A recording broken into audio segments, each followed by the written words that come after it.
Okay, so for our Minecraft project, we did The Cask of Amontillado by Edgar Allan Poe. As you can see here, we've got this little carnival type thing set up, and you can go up and interact with the characters, and they say things to you. And here they're trying to lead you to figure out where Fortunato is going. And if you click over here, he says something similar about Montresor and Fortunato. So we're going to go up here and try to find them. And if we come to the top of the stairs, we can find them, and we see that they're trying to figure out whether or not the cask that Montresor bought was in fact Amontillado. So since we're already up here, we see this nice building up here, so we'll just come up here and go look inside. And if we come here, we can go upstairs and actually look around, but we want people to go downstairs, and we're hoping they explore and actually get over here to find these two again.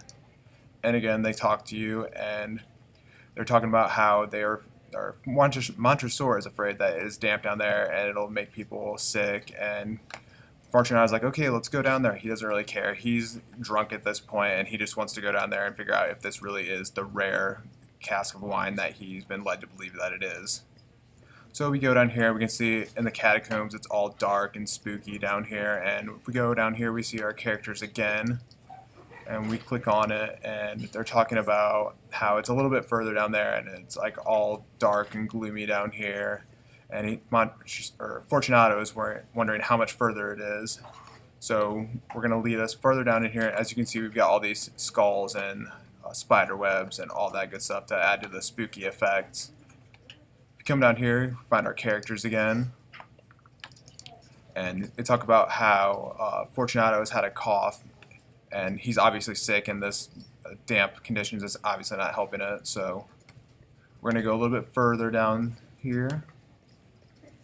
Have the gloomy lighting to add to the effects of the whole scenario. And then we come in here, we see that Montresor has these bricks here, and he's bricking in Fortunato, and he's in there, and he thinks that he's joking, and then all of a sudden he realizes he's not joking, and he's going to be blocked in, and he's just very afraid. And Montresor over here is just, this is a very good joke indeed, and he tells him goodbye before he finally blocks him in.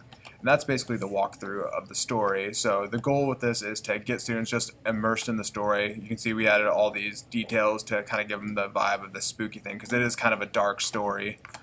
And we just wanted them to get that vibe. And as part of our assessment, we would have them describe how this setting helped them understand the story, or if they liked the written text better, if they liked this walkthrough better, and just what they thought of each. And that's one of the standards we were trying to hit in this, so hopefully it worked out okay.